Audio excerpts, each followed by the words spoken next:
Welcome to the Therapist Burnout Podcast, episode 77. Hey, therapist, welcome back. I'm Dr. Jen Blanchett, your host, and we're continuing on Structured Rest, the podcast series, which we'll see how long it goes, maybe through most of the summer. We'll see. I'm thinking I'm going to change gears in August. This should come out sometime in July. I'm recording early, which is not typical for me. Usually I'm recording in the moment. It's currently 11 o'clock at night, and I've been dealing with getting rid of lice. So it's always a fun activity, and I'm just waiting. So it's like, why don't I turn the mic on? Sure. Why don't we talk about your caseload?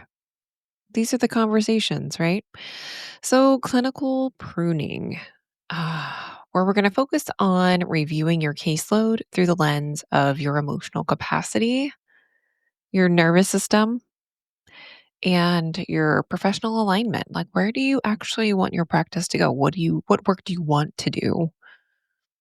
So, the first part of my framework for structured rest is really letting go of what's heavy and what is bogging down your nervous system, especially in your clinical work for therapists. So today we're going to explore how to notice overfunctioning in your work, looking at like the hidden toll of when clients just drift and come in week after week and it's therapy of the day. And I got into these bad habits in my practice as well. And I think sometimes how guilt can keep us stuck in unsustainable care. So, I'm going to walk you through a caseload audit to help you just review possibly what's not working in your caseload and maybe a framework to look at that. How to make some decisions about your caseload if you are thinking of perhaps doing less one to one or leaving one to one.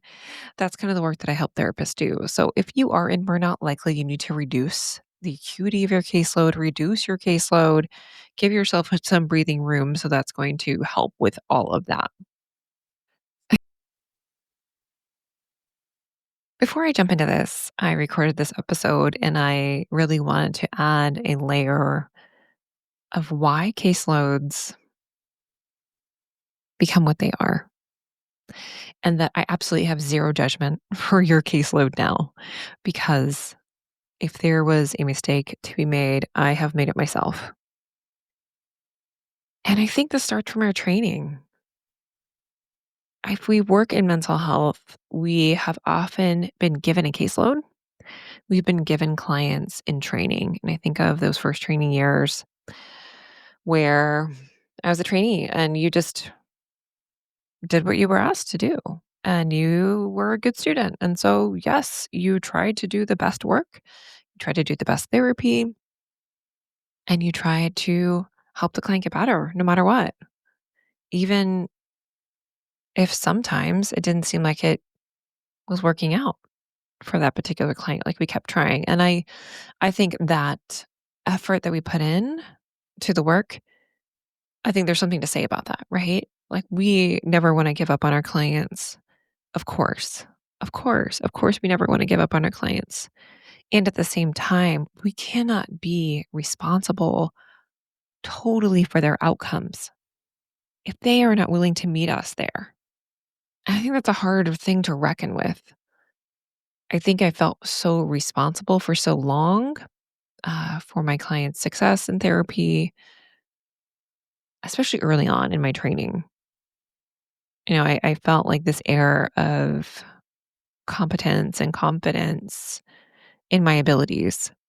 And I think at the end of my practice, I really doubted myself. I think number one for my decision to stay in private practice or to even open a private practice. And now I see it differently, that I've been 2 years out from closing my practice, that, it was something that I started out of some real scarcity. I haven't really spoken much about this recently on the podcast. So I had my son who is now 12 and doing great, almost 12, had heart surgery and I was supposed to go back to my agency job. I did not go back to my agency job. I decided not to go back to work for about 6 months and open my own practice because I could not see leaving him and working a regular 9 to 5 job after his heart surgery and after the traumatic birthing experience that we had. And he's doing well. Everything is good with all that. He's fine. But I think about, all these experiences in our training where we're given caseloads. And then when we need to build our own private practice, I think a lot of the advice is, pick out a niche, try to, really get those aligned clients. That's going to help you, kind of fend off your burnout. And I think that's in part true. And also, sometimes there's legit scarcity with like where I was when I was a new mother and I needed to make this work because I couldn't really see myself working a 9 to 5. And I didn't know any other way other than you take the people that come to you and you get on insurance panels, and that's what you do. That's how you start a practice. At least that's the way it was when I started in 2014. There wasn't tech platforms, there wasn't what we have today, which have their own. I won't even get into mental health tech and all of that stuff. It's another conversation. But I think this concept of kind of taking on whatever comes our way is what we're supposed to do, right? We take on the challenge always. We are always there. We never give up. All of those implied things. And then when we actually need to make the money, like after our training to sustain ourselves, I think we get stuck in the work for a lot of reasons because our training has taught us to just accept whoever comes, to keep trying no matter what, even if that's burning us out, even if it's at the detriment of our health. And I think it clouds our judgment clinically and ethically to see if the client is even benefiting anymore because we are just so in it. And that's the way I was. So even 2 years out, I'm finally, like, I can see some of it now. And I think I was doing my best. And so I think of her then who was in the work, in therapy. I work as an assessment clinician now. Essentially, I do psychological reports.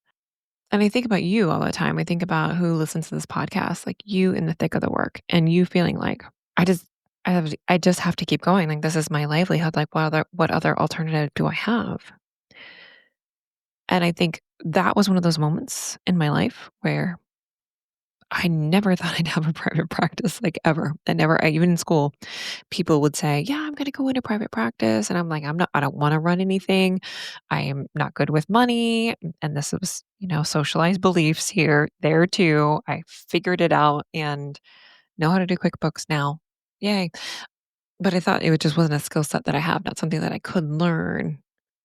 And so I think a lot of times when we get stuck in our caseloads, we feel like it's a personal failing versus why didn't we get trained to really think about, I don't, let me think if I can really be able to hold this client. And I know my supervisors probably did the best they could, to think about like, are you managing everything? Are you holding this okay in your life? How does everything feel? Are you doing your quote unquote self care?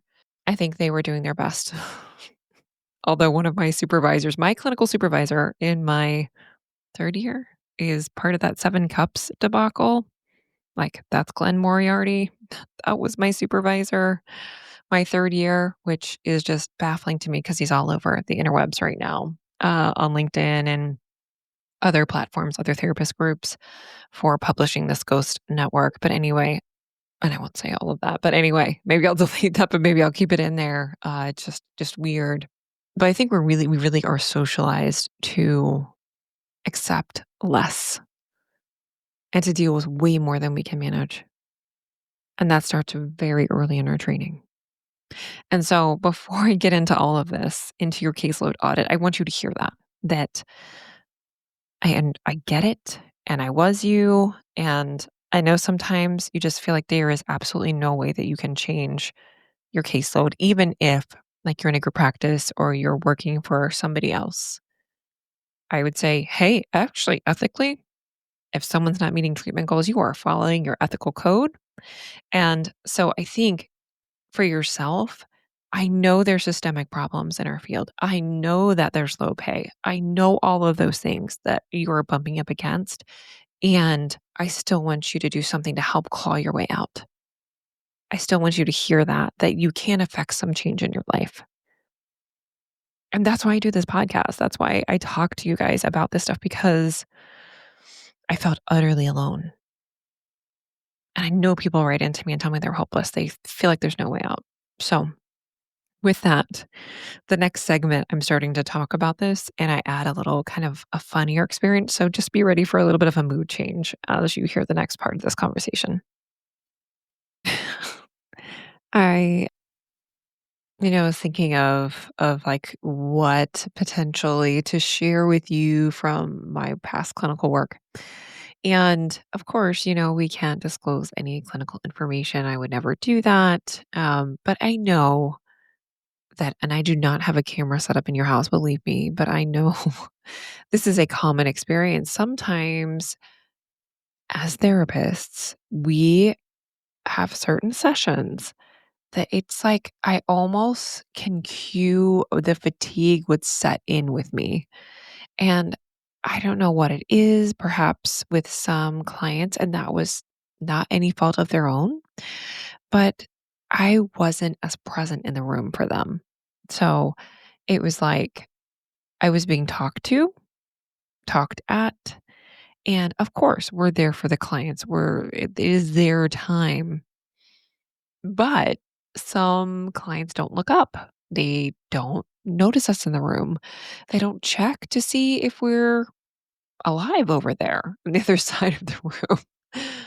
And I think probably those individuals also had the experience in their own life of people kind of checking out of conversations with them.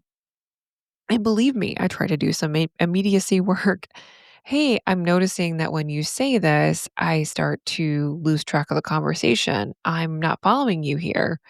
I'm wondering if your friend or your partner might feel that way when you start talking about these similar stories that I've heard a few times.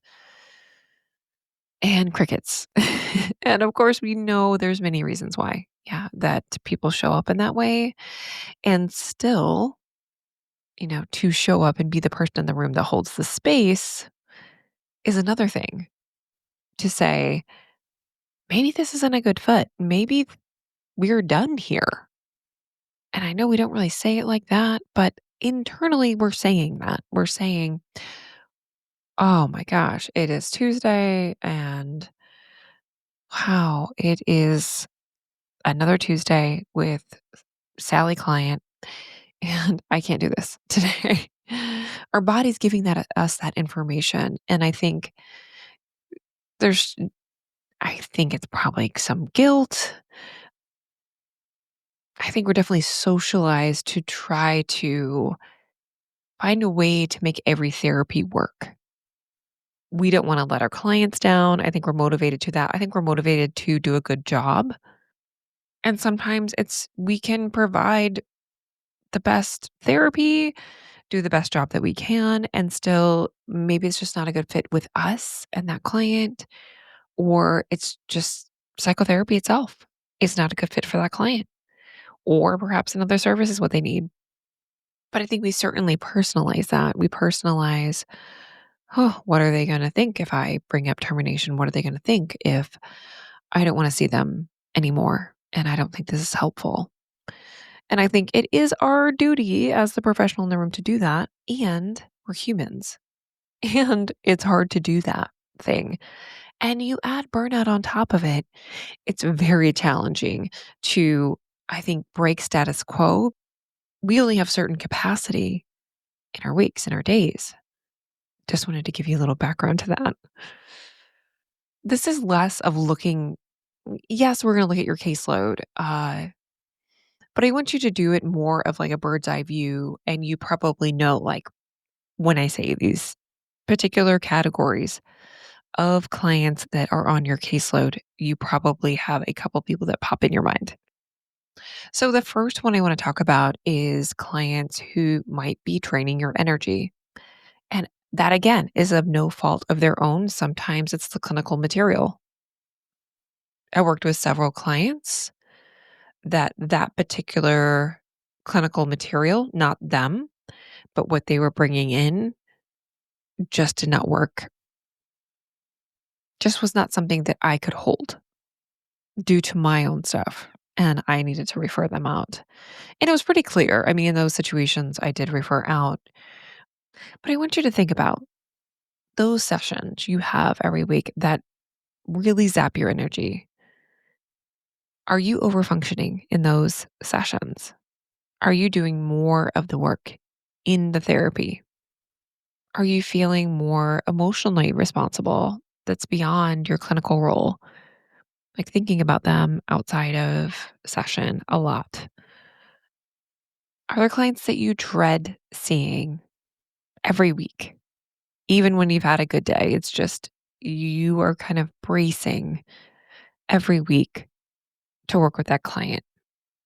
So I think we need to pause when those situations come up and ask yourself, do I need some consultation to sort out what's happening here?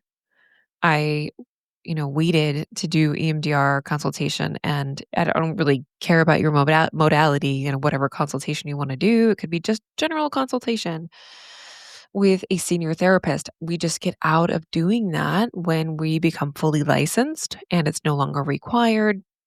At least here in the US, I don't know about overseas if it's required to do consultation or supervision. I think in some organizations you still have it, but it's very different than structured supervision that we had in our training experiences. Perhaps ask yourself, would this client benefit from a referral to a different level of care or specialty, perhaps? And I definitely had a client who needed a different modality than I offered.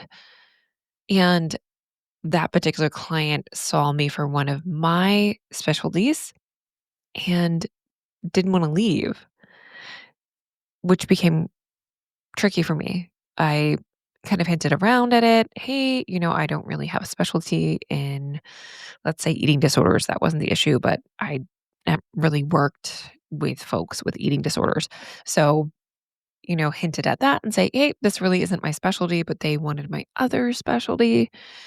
And so it was difficult to find someone with both specialties to refer, especially in a small state. And so perhaps you are someone who works in a small state or has a very specific niche and your people really want to keep seeing you.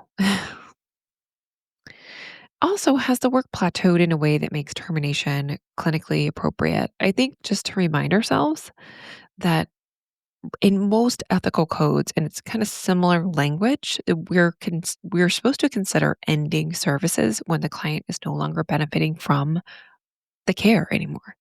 That is first. Are they benefiting? Is their life better? And perhaps could they be harmed by continuing therapy with you? Is a different provider or service needed? And so I think really sitting with that. So just maybe take a minute, look at your caseload and think through those clients. The next category that I want to talk about is drift clients where you and the client have drifted, you've lost your way in the therapy room. You find yourself zoning out, like I talked about earlier, consistently. You might feel bored, and perhaps the client really doesn't know what to say either.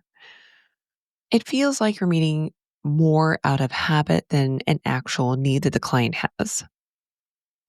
And therapeutic goals become really unclear, or you've achieved them a long time ago, or perhaps it's kind of become crisis of the day therapy. And perhaps you've even gone back to treatment goals. You've talked with the client about, I'm just, when you came in, we worked on concerns related to anxiety and depression, and that seems to be resolved, or we worked through CBT and did X, Y, and Z, whatever you did. And you kind of are bringing focus back to treatment goals and to what they want to work on because you're also unsure. In private practice, you just get in habits where we're not bringing the focus back. And I think that can be different based on your clinical orientation and how you approach therapy. So sometimes you might be working on deeper issues. So these sessions aren't necessarily bad, they're just stalled. You may feel like you're even maintaining this relationship out of obligation or perhaps not wanting to end because you think the client would be upset, or you've tried to bring it back to treatment goals and it really isn't effective. The client doesn't seem to want to work on the goals that they stated related to mental health, or they are just kind of happy to keep coming to therapy. So I think the first thing that we can do is, of course, if you haven't, talk with them about, hey, I've noticed that our sessions tend to be a little unfocused. And I'm just kind of curious about what direction they're going. And I wanted to help clarify what we're working on and to make sure that we're getting to your goals. So you make it about them. You want to make sure that we're getting to the things they want to get to. If you've done that a couple times, however, and even maybe you've brought them to consultation or talked about them in peer supervision, then it really might be time for discharge. If you haven't done that yet, it's always best practice, I think, to get consultation where clinically appropriate and just try to establish the frame in therapy again. And if it's clear that they are ready to discharge, then that might be the next appropriate step. Because I think what happens when we have this drift with some of our clients in therapy is that that is draining to us. Maybe we're like, oh, it feels neutral. But if we're constantly bored in session and feel like we're trying to keep ourselves awake by pinching our skin, you know what I'm talking about. That is a sign to us. Our body's giving us signs that either it's not something you can hold. I mean, of course, there's uncomfortable parts of our work. There's things that we have to do that are difficult, and it's not always based on acuity. I think just remember kind of going jumping around a little bit now, but I remember at the end of my practice, I had a client with really some really tough material that we were working on in EMDR, and they were just working hard. It was I didn't it's they almost made me wanna stay being a therapist because I still remember those sessions and how hard they worked, and I think that was just a testament to them, honestly. But there was also that, I think, therapeutic alliance that we know where it just feels like we are reaching this goal together, and you just see a change happen before your eyes. Like, this person was not functioning very well before. And after our work together, their life was changed. And that is that magic in therapy that I miss, honestly. And I think I still can't hold it yet. And perhaps it's just my season of life. Often thought of that too. Maybe it's just because my kids need me. They drain my emotional bandwidth because they're children and that's what they do. They drain emotional bandwidth. And that's not necessarily going to change anytime soon. They're the age they are. So, but I just think of sometimes it's not based on acuity or the concerns the client is bringing in, because I remember that client where I had that relationship and it was some pretty heavy material that we were working through. So it's not always the material, it is that feeling in the room. And when we have that drift in therapy, that feeling doesn't feel like, oh my gosh, I am having all this countertransference to this client and they're bringing something out of me that just feels awful. Sometimes I am so bored in these particular sessions and I need to figure that out. Like, what's happening? That's countertransference as well. That you're feeling so bored that your body is wanting to sleep, that you just check out every time. Sometimes that might be the relationship with that particular client, and also bringing it back to the therapy. So, whether or not you are leaving therapy or staying in therapy, I think those types of sessions really give us information that something needs to shift in that particular therapeutic relationship. So, aligned clients, I nodded a little bit already to aligned clients, but that was the one I talked about.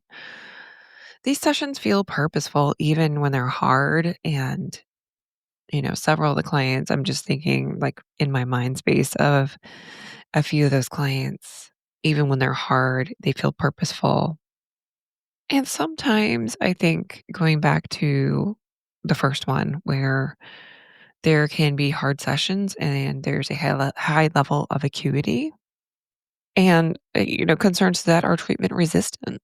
If you are working with someone who has long-standing PTSD, maybe overlapping panic disorder and depression, and these concerns have been long-standing and the client didn't receive treatment for many, many years, and I'm thinking of a couple of people that are like that were on my caseload, and I tried everything that I knew how to do with that client, and still there wasn't a ton of progress made because they weren't ready for EMDR processing, for example. We tried some other modalities like heart math biofeedback, mindfulness-based approaches as well. And I think due to just the nature of those concerns and early childhood trauma on top of it, concerns that are hard to treat for any therapist, those situations where we feel like we are not making progress in the therapy and the client has not made progress for years and they're not functioning very well, they're still wanting to come and show up because they're getting some relief from our sessions, of course. But it's really hard work and it's slow, methodical progress that we see, and we still need care. And we feel like we can't provide that care. And sometimes it is discharging to another modality and saying, like, we have trialed sessions for, EMDR, for example, because I was an EMDR therapist, or we trialed heart math, biofeedback if they weren't and their presentation wasn't appropriate for EMDR, for example. We trialed some other things like heart math, CBT, or mindfulness based approaches. And still, you felt like we were kind of bumping up against some other things that maybe weren't a good fit for your skill set. Then that referral or perhaps discharge can be a best next step. I think where I struggled there is that, I had a doctoral degree. I was trained in EMDR. And for those clients, especially those trauma clients, where I felt like, what modality would I refer them to? Perhaps group psychotherapy, I thought of. And many of them were like, I don't want to go to group. That's not something I want to do. And so I did bring them to clinical consultation for EMDR. And I think that helped with some movement with some of those clients.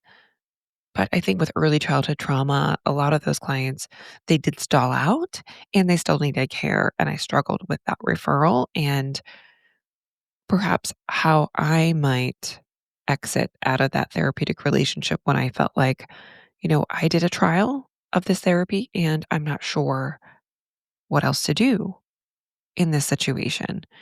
And I think that brings up a bigger issue of we tried everything that I knew to do and they wanna stay with me. They don't feel like it's a different therapy, they wanna keep showing up, but I don't feel like anything is happening for that client that's positive. I don't feel like they're making any more treatment gains, and that's tricky.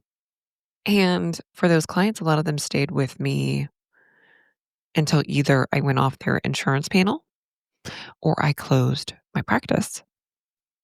So and for those, I think regularly staying in some kind of consultation or peer supervision is really important. And saying things like that because I couldn't even see that reality, that that's what was happening in my caseload until I closed my practice. Like, "Oh, I should have referred them out. I should have probably discharged that client because I didn't feel effective. I felt like it was detrimental to me to continue to hold them, and I trialed a bunch of different modalities, and it wasn't effective for that client." And I think what that what that brings up for clinicians, what it brought up for me was feeling like I'm not competent, like I didn't trust my judgment, that I didn't know what to do for that client. Anyway, as I'm talking about aligned clients, sometimes it's just for clients where there's not movement, it could be that their particular symptom picture as well. But I think for those aligned clients, we can't always feel that sense of deep alignment with our clientele. I think sometimes there's just always going to be that time where we drift, where we feel like, I don't know if I can do this. And it really then takes us doing the work of creating those boundaries that we need, of knowing that we need to bring it back to consultation or supervision or our own therapy to really figure out what's happening for me and can I do this work with this particular person? But I think you know what it feels like when you have a strong therapeutic bond with a client and the work is moving. And those sessions, I think we try to move more towards. And I think for the other ones where we're drifting or where we're feeling that edge of, oh my gosh, I'm thinking about them all the time, or I'm worried about them, or I don't think that I can serve them anymore. We work to discharge, we work to get them to the therapy they need or the service they need. It may not be therapy. And we do the internal work of working through our guilt, of working through our feelings of incompetence around that. So I just have you kind of pause and reflect about each type of session that you might have in your week. Does any particular client pop up to you as I described these different types of sessions you might have of feeling aligned and like the therapy is moving, of drifting and it feels neutral, but is it really draining me? And then sessions where it is a drain and perhaps they've met treatment goals and you do need to move to discharge or you do need to get consultation or supervision about that particular therapeutic relationship. And I just have you think about if you sought support or move to discharge with those sessions that are really draining you, how much would that help the emotional burden and the clinical burden you feel? So, as I close this episode, my framework, especially for therapists for structured rest, the first step is really honestly look at what we're holding and putting something down, taking things out. We can't ethically and sustainably push ourselves past the edge of what our nervous systems can hold for days and weeks and months and years on end. And I always say this, if you need permission to release anything, and even if that's a relationship in therapy, you have it and get support through that.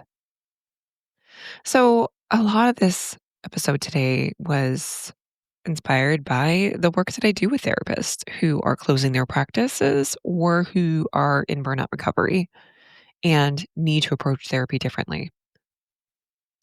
In the fall, I'm going to have a group program where I help therapists stop the spin of burnout and figure out I don't I know I can't do as much one-to-one. I can't hold anymore. I don't know what that means. And I might want to close my practice. I do want to stay in therapy. I do love therapy, but I am just holding way too much. And perhaps I want to do some other things and not have as much one-to-one. Or I have no idea and I'm spinning. That is the container I have for you. So I have a wait list for that I will link in the show notes. And also, I am creating a practice closure course that for therapists that know you're done. This, you've told yourself for some time, like, you can't do this work anymore. I am working on that. And it's more than a course, it will be a plan, and you'll have my assistance through that. But I'm having some modules that you work through because I. So, next week, I'm going to talk a little bit about kind of what gets in the way of our rest, even if we clear space and really how to start to rebuild safety and start putting the things in your life that you know you need to feel alive, to feel human, to feel connected to the people in your life. I'd have you just think about this episode and reflect on this for yourself. If you're holding something on your caseload, if you're holding someone on your caseload rather, that you need to rethink that relationship. Okay, therapist, have a good one.